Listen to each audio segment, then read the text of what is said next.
बिस्मिल्लाहिर्रहमानिर्रहीम। अस्सलाम वालेकुम। हमारे चैनल में खुश आमदीद। अपनी बेटी को खुश रखने की वजह से मेरे ससुराल वाले मेरे साथ कुछ अच्छा ही करेंगे। मेरे माँ बाप भी यही सोचकर आराम से बैठे हुए थे, मगर नहीं जानते थे कि आगे मेरी ज़िंदगी में कितना बड़ा तूफ़ान आने वाला था। मैं रुखसत, मेरा नाम आलिया है। हम 2 बहन भाई हैं। ख़ानदान भर की लाडली। सारे ख़ानदान के अफराद मुझसे बहुत ज़्यादा मोहब्बत करते थे। अक्सर तो ये कहा जाता था कि ख़ानदान में सबसे ज़्यादा लाड प्यार मैंने ही उठाया, जो कि गलत बात भी नहीं थी। मगर मेरा लाड प्यार मेरा भाई था। वो उम्र में मुझसे तकरीबन 2 साल बड़ा था, मगर मैं इसके नाज नखरे इसी तरह जैसे मैं इससे कोई 10 साल बड़ी बहन हूँ। मैंने छोटी हूँ तब भी वो बहनें छोटी हों तब भी वो बड़ी ही होती हैं। मेरी अम्मी अब्बू ने बेटी में कभी कोई फ़र्क नहीं किया था। हम दोनों बहन भाइयों को एक जैसा प्यार दिया था। मेरी अम्मी अक्सर कहा करती थी कि मैं अपनी नरम तबीयत की वजह से ज़िंदगी भर में कभी कोई नुकसान ना उठा लूँ। मैं हमेशा अपने भाई की गलतियों पर पर्दा डालती थी, अपना जेब खर्च उसे दे देती थी, अपने हिस्से के खाने पीने की चीज़ें भी उसे दे देती थी।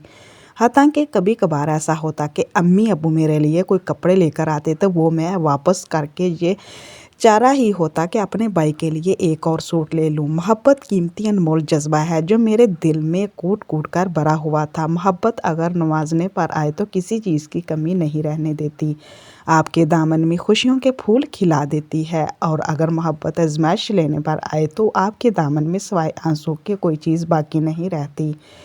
मेरे अपने भाई के लिए मोहब्बत ने मुझे नवाजा नहीं था, बल्कि मुझसे एक कड़ा इम्तहान लिया था, जिसमें मैं सफल हो गई थी। मगर मेरे दामन में सिवाय आंसुओं के कुछ भी नहीं रहा था।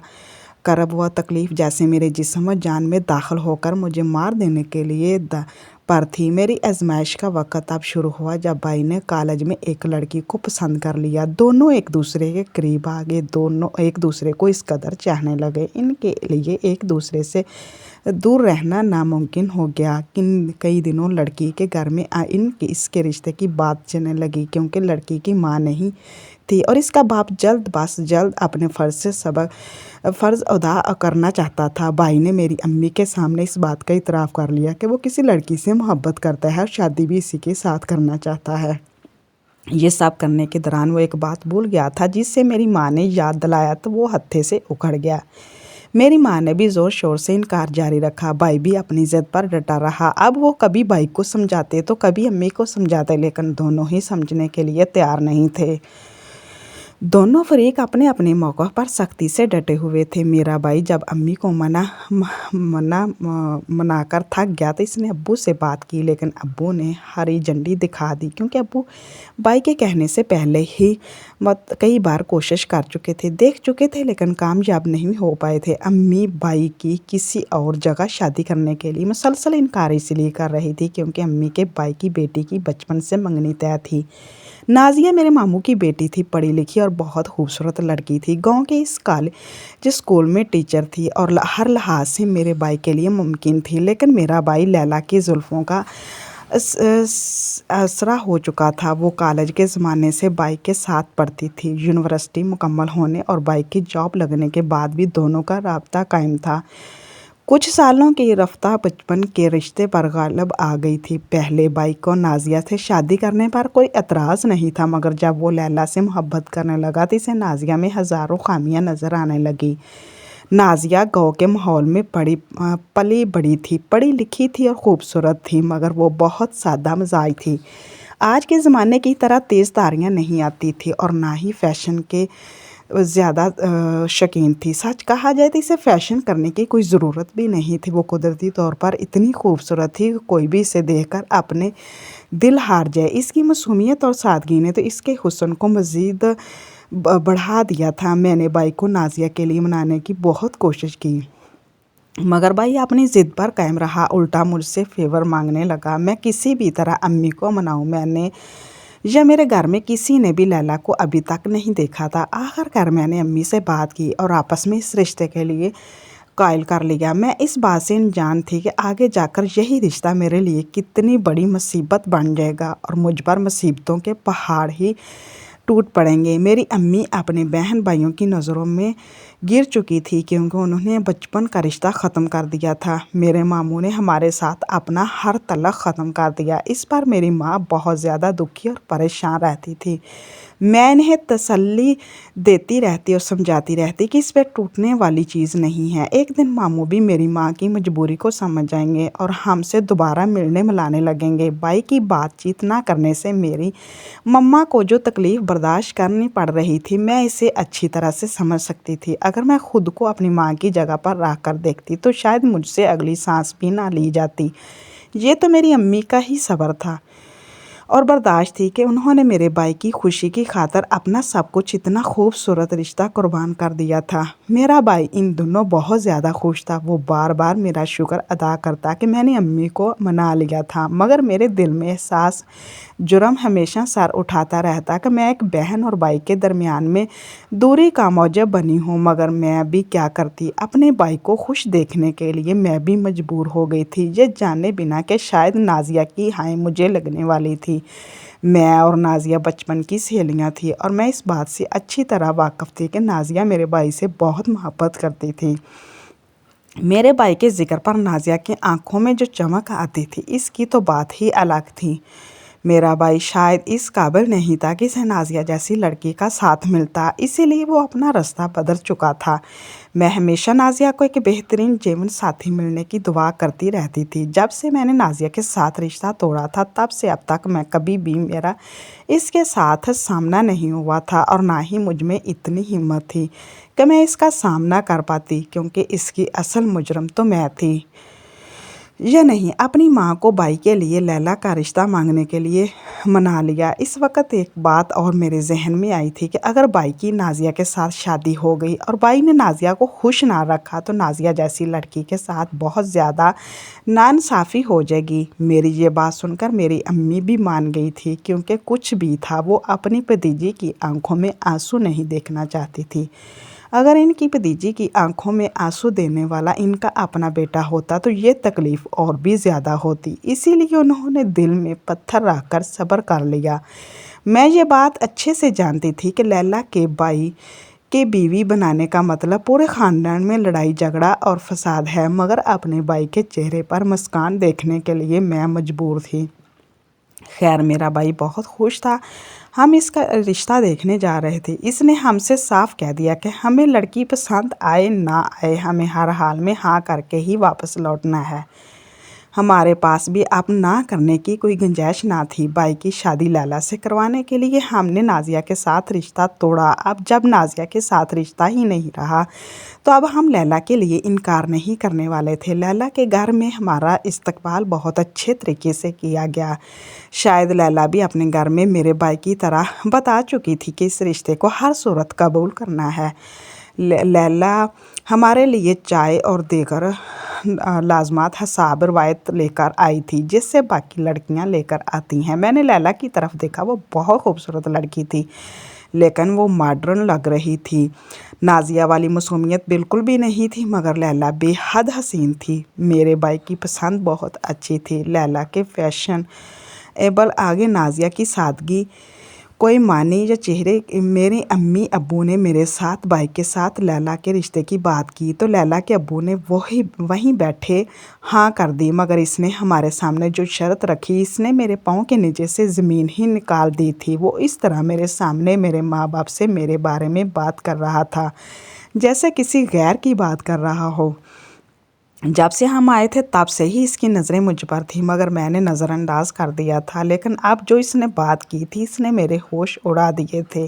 وہ اپنے بیٹے کے لیے میرا رشتہ مانگ رہا تھا۔ ان کا کہنا تھا کہ وٹے سٹے کی شادیاں وہ کرتے ہیں، لیلا کی شادی اگر انہوں نے میرے بھائی کے ساتھ کر دی تو ان کے بیٹے کی وٹے سٹے کے لیے ان کو کوئی اور بیٹی نہیں، اسی لیے ان کے بیٹے کو کوئی بھی بیٹی اپنی نہیں دے گا۔ عجیب سوچ تھی۔ میں حیران ہو رہی تھی کہ ہم آج کے زمانے میں بھی ایسے بیہودہ رسم رواج کو لے کر چل رہے ہیں۔ مجھے اس بات کا اندازہ نہیں تھا دنیا اتنی ترقی کر گئی، چاند پر پہنچ گئی اور ہمارے ہاں وہی وٹا سٹا، چھوٹی عمر کی شادیاں، قرآن پاک سے نکاح، وہی فسردہ رسم رواج جو کہ بدلے میں ہی नहीं। लैला के अब्बू की बात सुनकर मुझे बहुत गुस्सा आया। मेरी अम्मी अब्बू भी गुस्से से भड़क उठे। मैंने लैला की तरफ देखा तो अजीब नज़रों से अपने अब्बा की तरफ देख रही थी। इसके तासरा से लग रहा था कि वो अपने बाप से कुछ कहना चाहती है, मगर इसके बाप ने इसी आंखें निकाल कर चुप करवा दिया। मुझे इस बात की समझ नहीं आ रही थी कि आखिर वहाँ चल क्या रहा था। हम अपने भाई का रिश्ता लेने के लिए आए थे, मेरे माँ बाप अपनी बेटी का रिश्ता देकर कैसे चले जाते। ये तो सरासर बेटी जाकर घर जाकर बेटी देने वाली बात हुई। मेरे बाप ने वहीं कुछ मशवरा किया, मेरे भाई को कॉल करके वहाँ बुला लिया। वहाँ की मौजूदगी, वहाँ का मौजूदा सूरत हाल देखकर मेरा भाई भी परेशान हो गया था। मगर मेरे भाई ने कहा कि जल्द या देर मेरी शादी करनी तो है। अगर मेरी शादी भी इसी घर में हो जाए तो दोनों ख़ानदान में रिश्ता मजबूत हो जाएगा, क्योंकि नाजिया के साथ मंगनी तोड़ने के बाद मेरी अम्मी के ख़ानदान में से हमारे साथ कोई भी बात नहीं करता था। मेरे अब्बू मेरी अम्मी की फ़र्स्ट कज़न थी, इसलिए दोनों का ख़ानदान एक ही था। हमारी पूरे ख़ानदान के साथ ही बातचीत बंद थी। यूँ कह लें कि पूरे ख़ानदान ने हमारे साथ तला कलामी कर रही थी। भाई की बात मेरी अम्मी अब्बू के दिल को लगी और उन्होंने वहीं मेरे रिश्ते के लिए हाँ कर दी। मेरी अम्मी अब्बू को लड़के की तस्वीरें दिखा दी गई, क्योंकि लड़का दूसरे शहर में था। लड़के के आने पर एक मुख्तसर सी मुलाकात, शादी के डेट फाइनल कर दी गई। किसी ने भी लड़के के बारे में ज़्यादा मालूमात इकट्ठी करने की कोशिश ना की। यही इनकी सबसे बड़ी गलती थी, जो आगे जाकर मुझे ना जाने किस दिन दिखानी पड़ी थी। मेरी और मेरे भाई की शादी की तारीख एक साथ रखी गई थी। मुझे रुखसत होकर अपने ससुराल जाना था। लैला को रुखसत होकर मेरी भाभी के रूम में मेरे माँ बाप के घर आना था। जहाँ अपने भाई की शादी की बहुत खुशी थी, वहीं मेका छोड़ देने का गम भी सताया जा रहा था। गम और खुशी दोनों एक ही मौके पर मिल रहे थे। शादी हुई और मैं रुखसत होकर अपने ससुराल आ गई। मैं अपने शौहर का इंतज़ार कर रही थी, मगर वो काफ़ी वक्त तक कमरे में ना आया, और जब आया तो इसकी अजीबोगरीब हरकतें देखकर मुझे अंदाज़ा हो गया कि वो पागल है। मेरी दुनिया वीरान हो चुकी थी, मगर अपनी बात की तस्दीक के लिए मैं उठकर इसके पास आई। इसने बिना सोचे समझे मुझ पर हाथ उठाया और मरना शुरू कर दिया। एक तो पागल शौहर मिलने का सदमा, दूसरा इसकी मारपीट से मैं बहुत ज़्यादा घबरा गई थी और चकरा कर देखकर रोने लगी। मेरे ससुर कमरे में आ गए। मेरे ससुर ने मेरे शौहर को एक इंजेक्शन लगाया, जिसकी वजह से वो फौरी बेहोश हो गया। मेरे शौहर के बेहोश हो जाने के बाद ससुर जी ने इसे उठाकर बेड पर लटाया। जो बात मुझे बताई, इसने मुझे पागल सा कर दिया। मेरे ससुर का कहना था कि डॉक्टर ने कहा है कि मेरा शौहर ठीक हो सकता है, बस इसे एक अच्छी खिदमत गुजार जीवन साथी खूबसूरत थी मिल जाए। देखकर मेरे ससुर को यही ख्याल गुजरा कि मैं बहुत मुखलस हूँ, रिश्तों को बराबर लेकर चलने वाली हूँ। इसीलिए उन्होंने वट्टे सट्टे का बहाना बनाकर लैला के बदले मेरा रिश्ता मांग लिया। लैला भाभी ने मुझे अपने भाई से शादी से बचाने के लिए अपने माँ बाप की बहुतें मिन्नतें की थी, लेकिन मेरे ससुर जी अपने बेटे को ठीक देखना चाहते थे। इसीलिए उन्होंने रिश्ता तोड़ने की धमकी देते हुए लैला भाभी को चुप करवा दिया था। मेरे शौहर को एक अच्छी और वफादार साथी की ज़रूरत थी, जो हर हाल में इसका साथ निभाती, इसके साथ वफादार होती। बहुत हद तक मुमकिन था कि मेरा शौहर ठीक भी हो जाता और इसे पागलपन के दौरे ना पड़ते। मेरा शौहर बचपन से पागल नहीं था, बल्कि एक हादसे में वो अपना ज़हनी तवाज़ुन खो बैठा था। क्योंकि वो अपनी माँ से बेहद करीब था। देखने में वो बिल्कुल ठीक लगता, रोज़मर्रा के काम भी करता, मगर जैसे ही शाम होना शुरू होती इसका रवैया बदल जाता। वो इंसान से कोई जानवर बनने लगता था, बात तशद्दुद करता था। खैर, मैंने इसका ख्याल रखना शुरू कर दिया। वो जैसा भी था, अब मेरा शौहर था। अगर वो इलाज तवज्जो से ठीक हो सकता था तो मुझे क्या ज़रूरत थी मैं इसे छोड़कर चली जाती। मैं खुद अपने शौहर के डॉक्टर से मिलकर आई थी। उन्होंने उम्मीद दिलाई थी कि मेरा शौहर जल्द ही ठीक हो जाएगा। मेरी तवज्जो मिलने के बाद मेरे शौहर की रोज़मर्रा की ज़िंदगी और इलाज वाली रिपोर्ट्स में वाज़िया तौर पर तब्दीलियाँ आई थी। वो अब बार बार पागल नहीं था और ना ही मारपीट और तशद्दुद करता था, बल्कि नरमी से मेरी बात सुनने लगा था। मेरी शादी को 3 साल गुजर चुके थे। मैं अपने मेके नहीं गई थी, बल्कि अपने शौहर का ख्याल रखती थी। मैंने अभी तक अपने मेके वालों को ये बात पता नहीं चलने दी थी कि इसकी शादी के वक्त मेरा शौहर पागल था। मेरा शौहर आस्ता आस्ता इलाज से ठीक होता चला गया और एक वक्त ऐसा आया जब वो बिल्कुल ठीक हो चुका था। अब मैं अपने घर में बहुत खुश हूँ। मेरे 2 बच्चे हैं। मेरा शौहर अब मेरा बहुत ख्याल रखता है और मुझसे बहुत मोहब्बत करता है। इस कहानी से हमें क्या सबक मिलता है? हमें रिश्तों के लिए कभी भी खुद को इतना कमज़ोर नहीं करना चाहिए कि अपनी ज़िंदगी को दांव पर लगा दें, क्योंकि अपने साथ जुल्म होने के बाद जो नुकसान होते हैं वो नाकाबिले तलाफ़ी होते हैं। इनका कफ़ारा उम्र भर अदा नहीं हो सकता। इसलिए कोई भी काम सर अंजाम देने से पहले अपनी ज़ात के बारे में ज़रूर सोचें। कहीं आपकी ज़ात को इस काम से कोई नुकसान तो नहीं पहुंच रहा। अपने भाई की मोहब्बत में अंधी होकर जहां इसने कहा चुपचाप शादी कर ले, इसका अंजाम मैंने 3 साल तक बहुत बुरा भुगता था। इसीलिए सबको नसीहत कर रही हूँ, रिश्तों को कभी भी अपनी कमज़ोरी नहीं बनाना चाहिए, वरना रिश्ते आपको इस्तेमाल करने लग जाते हैं। प्लीज़ हमारे चैनल को सब्सक्राइब करें ताकि आपको अच्छी वीडियो सुनने को मिले। अल्लाह हाफिज़।